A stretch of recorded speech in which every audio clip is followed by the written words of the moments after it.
Queria agradecer a doutora Patrícia pelo convite para participar desse evento tão especial com vocês.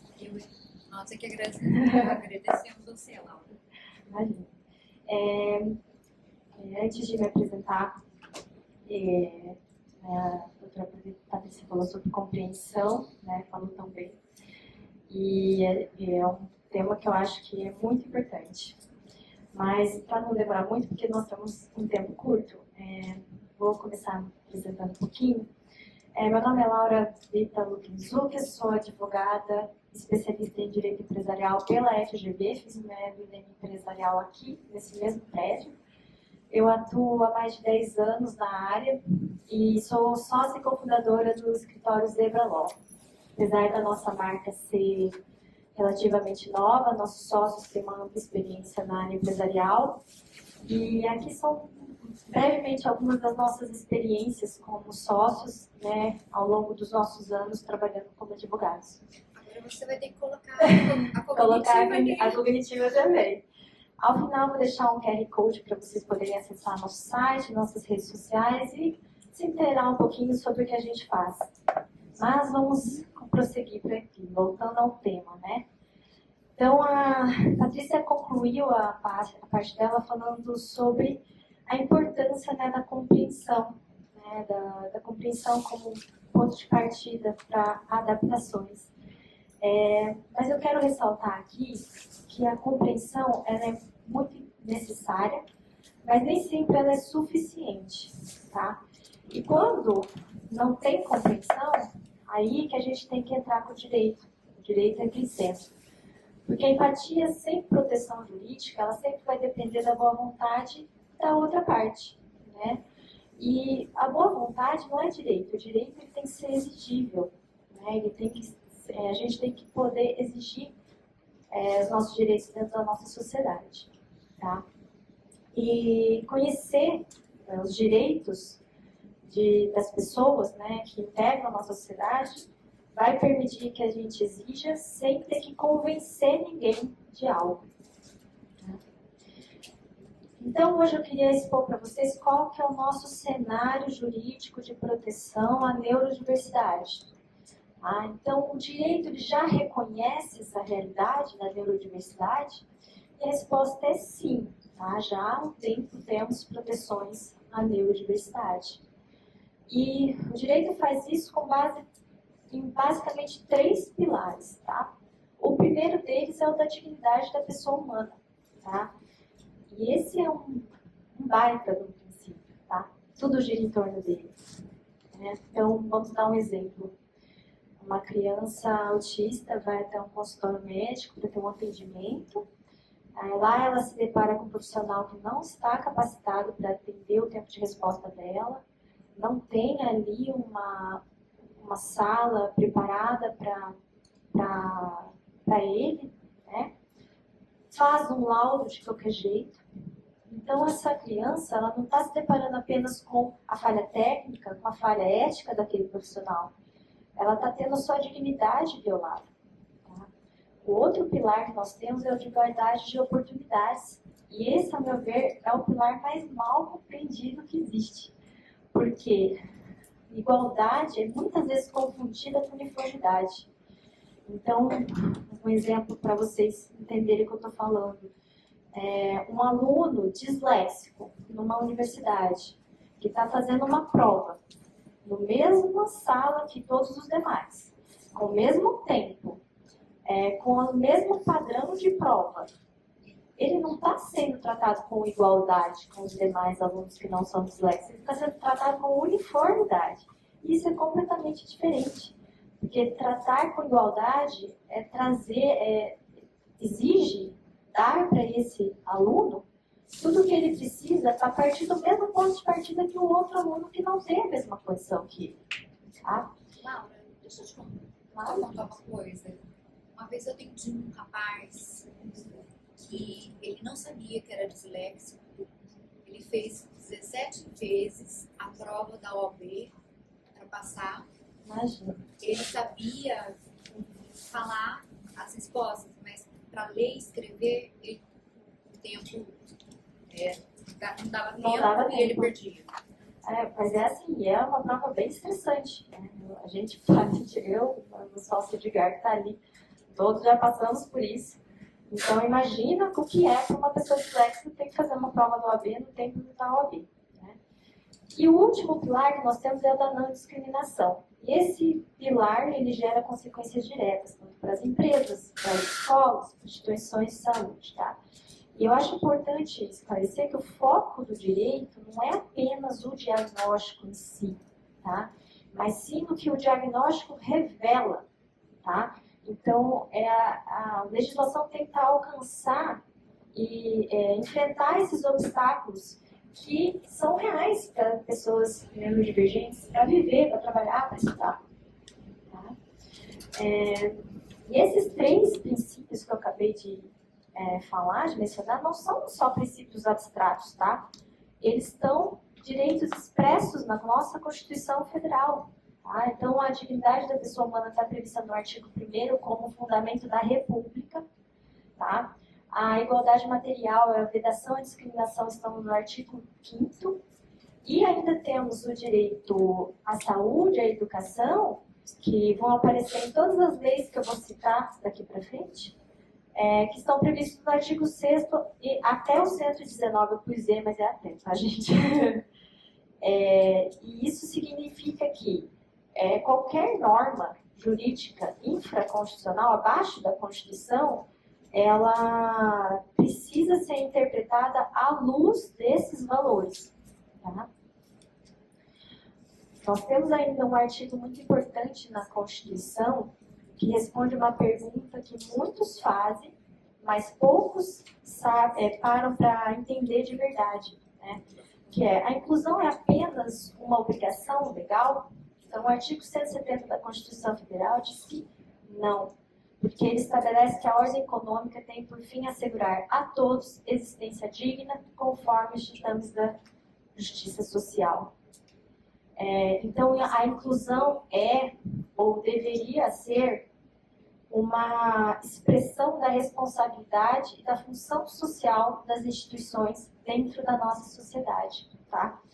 E existe uma grande diferença entre você incluir meramente por uma obrigação legal, por medo de ser punido por aquilo, como a doutora Patrícia mesmo falou, e você incluir como uma revelação do seu dever de cidadão, da sua responsabilidade social. A empresa que inclui, porque ela tem esse entendimento da responsabilidade dela, ela está numa vantagem competitiva absurda, porque ela já internalizou esses valores.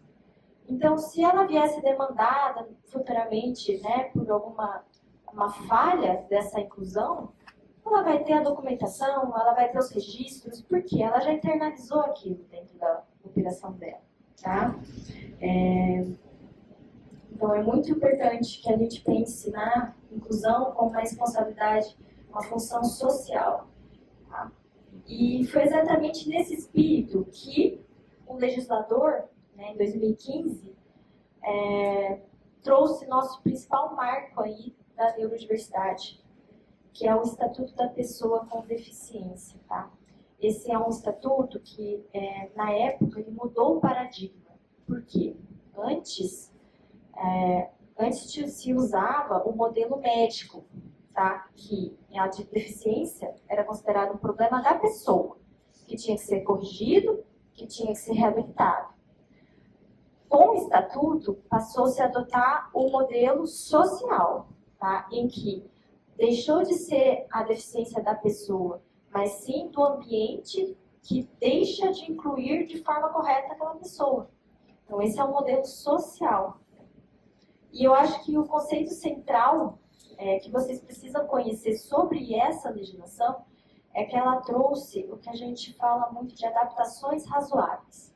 Então, ela trouxe a necessidade das instituições como um todo proteger, né, as pessoas com deficiência contra barreiras físicas, ou seja, espaços inacessíveis, comunicacionais, linguagem inacessível, atitudinais, né, preconceito, e institucionais, que são regras que excluem. Então, por exemplo, mesmo exemplo que eu dei sobre a universidade, um aluno com TDAH que faz uma prova numa sala separada, ele não está, a instituição não está dando uma vantagem para ele. Ela está só retirando uma desvantagem que o formato padrão de universidade impõe para ele. Tá? Então, a lei é clara, isso não é uma gentileza, é uma obrigação das instituições promoverem adaptações razoáveis. E razoáveis a gente entende por adaptações que não geram um ônus tão absurdo assim para as instituições. Elas têm que ser razoáveis porque elas, exatamente para ser natural, para ser algo que as instituições consigam fazer. Tá? Então, esse estatuto, ele criou o arcabouço geral, né, de princípios gerais de proteção. Mas ainda existem duas leis que criaram proteções específicas para pessoas com TEA. Tá? Então, a Lei Berenice Piana, em 2012, ela reconheceu a pessoa com TEA como uma pessoa com deficiência para todos os efeitos legais. Isso quer dizer que essas pessoas, né, passaram a gozar das mesmas proteções que as pessoas com deficiência. Então, na prática, isso significou que as escolas passaram a ser obrigadas a incluir, né, essas pessoas, as empresas passaram a ser obrigadas a se adaptar para empregar essas pessoas, e os planos de saúde foram obrigados a cobrir determinados tratamentos que são necessários para essas pessoas. Tá? Nós temos também a Lei 14.992 de 2024, olha que recente, gente. Essa lei criou o SISTEA, tá? Que é um sistema que trouxe o Cadastro Nacional dos Autistas e determinou que esse cadastro, esses dados das pessoas autistas que se cadastram lá, cruzem com as vagas de emprego do CIE. Tá? Então, o Estado passou, a partir daí, a agir mais ativamente para conectar pessoas autistas ao mercado de trabalho. Tá? E os números, né, do mercado de trabalho mostram o que acontece quando essa proteção não chega. Olha essa estatística, 85% dos profissionais autistas estão fora do mercado de trabalho. Esse resultado fala por si só. Tá? Não começa no trabalho, começa na infância, começa na escola, começa no diagnóstico, né? É o custo acumulado de um sistema que nunca foi treinado, nunca foi competente o suficiente em incluir essas pessoas. Então, vamos começar a falar um pouquinho agora sobre onde essa mudança começa. E o que a lei já garante em cada etapa da jornada dessa pessoa, né, na vida cotidiana dela. Na saúde, né, os direitos, eles existem, mas a gente vê que eles são os mais sistematicamente descumpridos, tá? Né, vocês, como futuros profissionais da saúde, podem ajudar a mudar isso. Então, o que hoje a lei já garante, né? Atendimento digno, sem discriminação, né? Acesso à avaliação e acompanhamento multidisciplinar por neuropsicólogo, terapeuta ocupacional, fonoaudiólogo, psiquiatra, desde a suspeita diagnóstica, relatórios clínicos como instrumentos jurídicos, então esses laudos bem fundamentados, como o da doutora Patrícia, no caso que ela contou, abrem portas na escola, no mercado de trabalho, né? Cobertura assistencial conforme indicação técnica, então o plano de saúde não pode limitar sessões de algum tipo de tratamento desses quando há uma indicação clínica, tá? E também garante o plano terapêutico individualizado, né? Esse plano tem que considerar o funcionamento, as necessidades concretas de cada indivíduo, tá? Então, aqui na área da saúde, nós temos já esses direitos garantidos. E esses mesmos princípios que garantem o cuidado na saúde se aplicam também à educação, tá? Então, na educação, a gente tem ali garantida a matrícula sem discriminação, na escola pública ou privada não pode recusar a matrícula por condição neurológica. A proibição de cobrança adicional por serviços de inclusão, Isso que normalmente é uma grande surpresa para muitas famílias, tá? Então, tipo, a escola não pode cobrar a mais da matrícula do aluno por ter que providenciar um profissional de apoio, tá? Não pode fazer isso.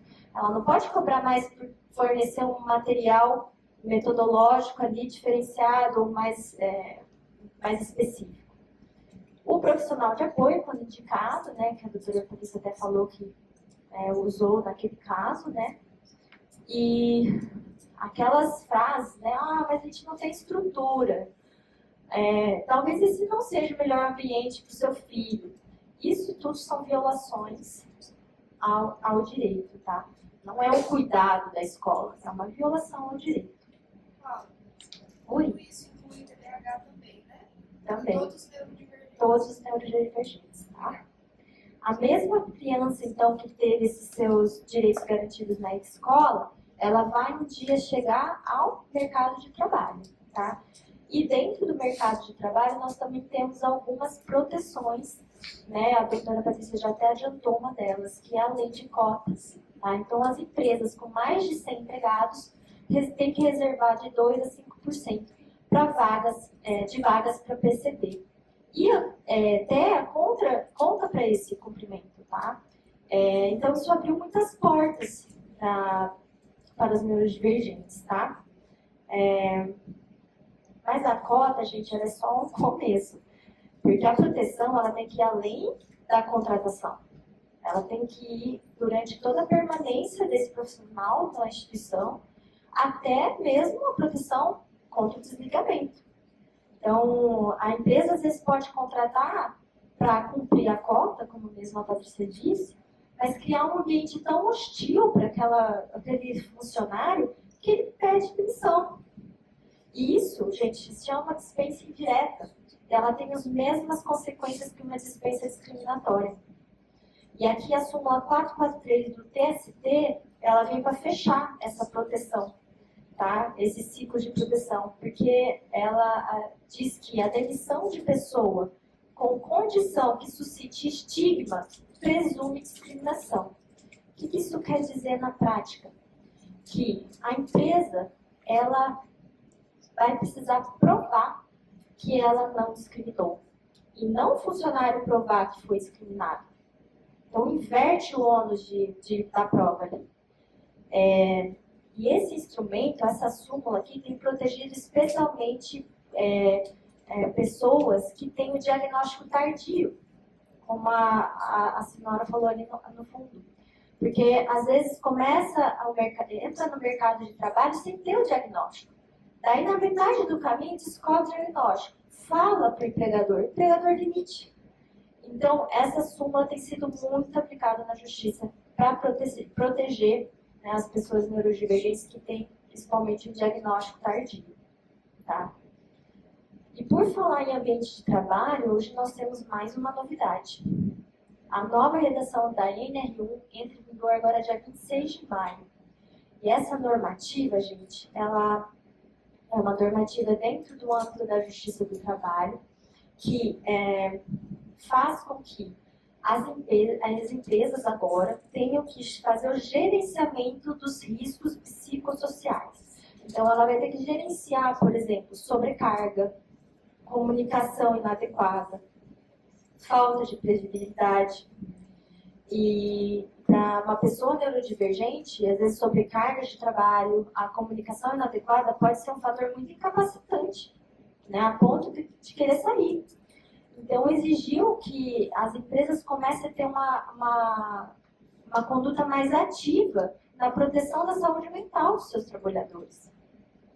Na prática, tá, nós temos esse documento que as empresas emitem, que chama Programa de Gerenciamento de Riscos. Tá? Esse programa tem que considerar as limitações cognitivas e sensoriais de trabalhadores neurodivergentes. E não assim de forma genérica, tá? O neurodivergente precisa ali de uma sala de descompressão, tem que ser de forma individualizada, funcionário por funcionário. E essa avaliação não é feita assim pelo RH, uma pessoa leiga. Ela tem que ser feita por uma equipe especializada um médico, um psicólogo e um terapeuta ocupacional.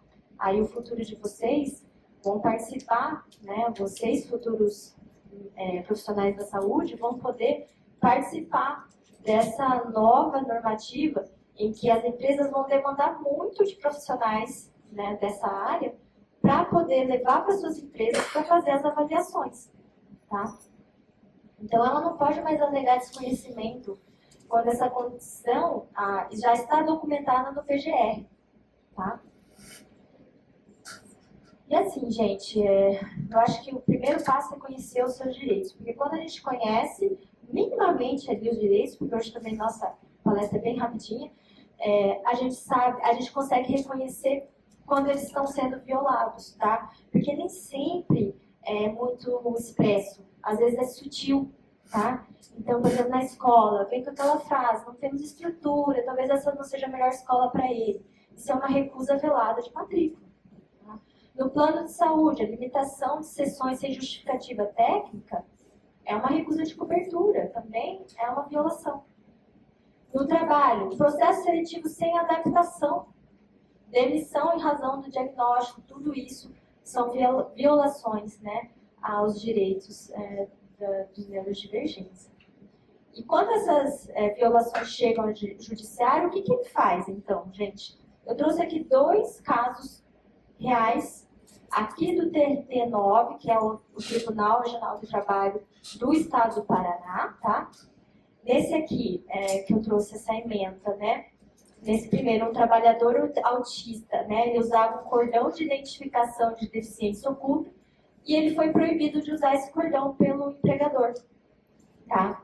E, gente, pensa no que esse cordão representa para ele, né? Essa pessoa está dizendo ao ambiente de trabalho dela que ela tem essa necessidade, que ela funciona diferente, que ela precisa de compreensão.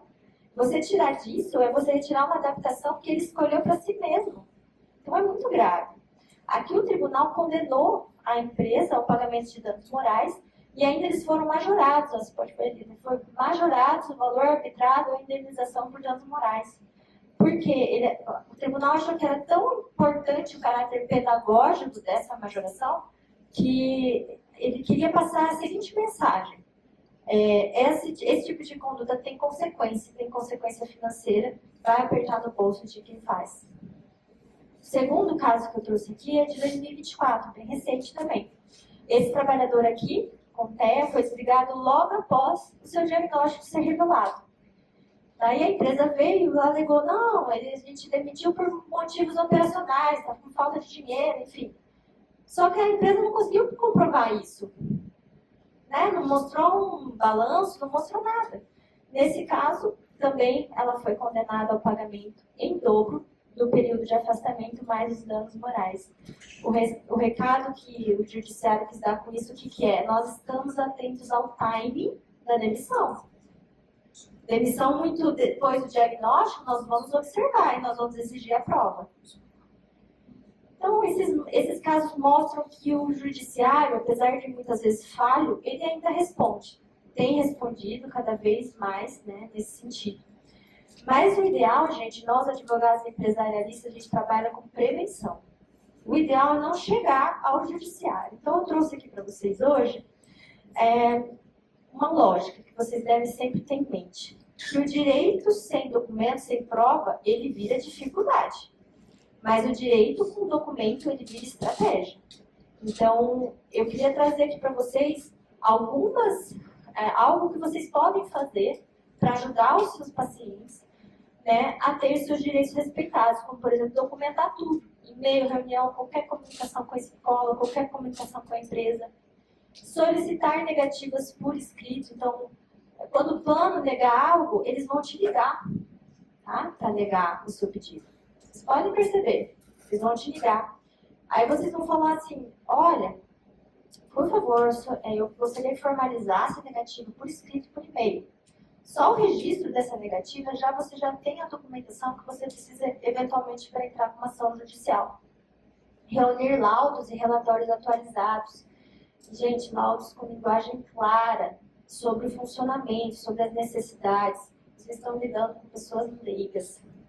A maioria das pessoas são leigas, elas não entendem as necessidades de uma pessoa neurodivergente. Tá? Então, precisa ser muito, muito claro. Então, vou dar um exemplo aqui, tá? Não. Esse é no próximo slide. Então, gente, solicitar as coisas por escrito pode parecer muito banal, mas tem um poder pra gente que trabalha com isso, tá? E, gente, a clínica também protege muitos direitos, né? Para formalizar esses pedidos que eu falei de inclusão, de necessidade de adaptação, de terapias diferentes, tem toda uma diferença. Então, os laudos relatórios, eles não servem apenas para diagnóstico, são instrumentos jurídicos que abrem portas. Você vai mandar para a escola, você vai mandar para o plano, para cobrar, né, as atitudes que precisam. E um bom relatório, gente, demonstra quais são as barreiras que aquela pessoa enfrenta, quais adaptações são necessárias, tá? Então, eu vou dar um exemplo aqui. Vamos comparar dois relatórios no mesmo caso. Uma pessoa com TEA pedindo um profissional de apoio na escola. O primeiro laudo vai falar assim, o primeiro relatório, desculpa, vai falar, paciente com TEA em acompanhamento nesta clínica, necessita de suporte em ambiente escolar. Vago, né? Agora, o segundo relatório, veja a diferença. O paciente apresenta dificuldade significativa de regulação em ambientes com múltiplos estímulos sensoriais simultâneos, necessitando de mediação individual para transição entre atividades, interpretação de instruções verbais longas e manejo de situações imprevistas que gerem sobrecarga sensorial. A presença de profissional de apoio é indicação técnica para garantir a participação plena nas atividades escolares. Gente, olha a diferença de dois relatórios. O segundo relatório vai conseguir pedir esse profissional de apoio. O primeiro relatório está muito vago. A escola nem sabe o que ela tem que fazer direito. Então, esse segundo relatório é o que vai fundamentar o pedido na escola, é o que vai fundamentar uma ação judicial, se for necessário, tá? Se a escola insistir na recusa, enfim. E essa linguagem precisa estar ali, tá? Mas gente, para que tudo isso funcione, há algumas ideias que nós, como os profissionais do direito, profissionais da saúde, precisamos começar a colocar na cabeça das pessoas para que elas parem de repetir. Essas são frases como, é só falta de limite, né? Desatenção não é desinteresse, gente. Nem sempre essa rigidez é algo que é teimosia, nem sempre, né? Ele não quer se esforçar. Né? Quando o ambiente não está adaptado, o esforço existe, mas o custo para esse sistema nervoso trabalhar é muito maior. A escola não é obrigada. Sim, gente, ela é obrigada. Artigo 27 do Estatuto. Tá? Uma outra frase que perpetua a exclusão. Mas com o laudo que o médico deu, tá fácil, é automático, vai dar certo. Gente, o laudo, ele é o primeiro ponto de partida. Né? A gente precisa de uma combinação. É o diagnóstico, mais o laudo, mais o pedido, mais o acompanhamento. Isso tudo vai garantir adaptação e inclusão. E é por isso, gente, que a proteção precisa ser multidisciplinar, tá? Então, a família, a clínica, o direito, eles andam juntos quando a gente está falando de direitos de pessoas neurodivergentes, de proteções efetivas, de alcançar as adaptações que são necessárias. Então, a família ela é a primeira que vai identificar a necessidade, né? Muitas vezes antes mesmo do diagnóstico. A clínica, os profissionais da saúde vão traduzir isso em funcionamento, numa linguagem técnica que vai documentar esse diagnóstico, vai documentar o que ele precisa para prosperar em sociedade. E o jurídico vai transformar isso em pedido, em prova, em proteção, usando exatamente a documentação que vocês vão produzir para embasar esses pedidos. Então, assim, isso às vezes pode ser a diferença entre um direito negado e um direito, né, aceito ali, né, acolhido. E, por fim, gente, quando a Patrícia aqui falou de compreensão, né, ela falou sobre como o cérebro funciona, que tem formas diferentes de funcionar. A gente precisa começar a pensar que o caminho, essa compreensão, ela vai chegar onde a gente quer, né? O diagnóstico, ele vai orientar, o relatório vai comprovar e o direito vai proteger. E, por fim, também trouxe uma frase para a gente refletir, porque a gente vê muito que quando a sociedade interpreta a diferença como um problema, ela vai sempre excluir, porque ela interpreta aquilo como um problema, né? Algo a ser tolerado. Mas quando a gente começa a entender o funcionamento, a gente vai reconhecendo, vai entendendo os direitos, a sociedade vai começando a incluir de verdade, porque daí ela vai realmente entender a necessidade daquilo.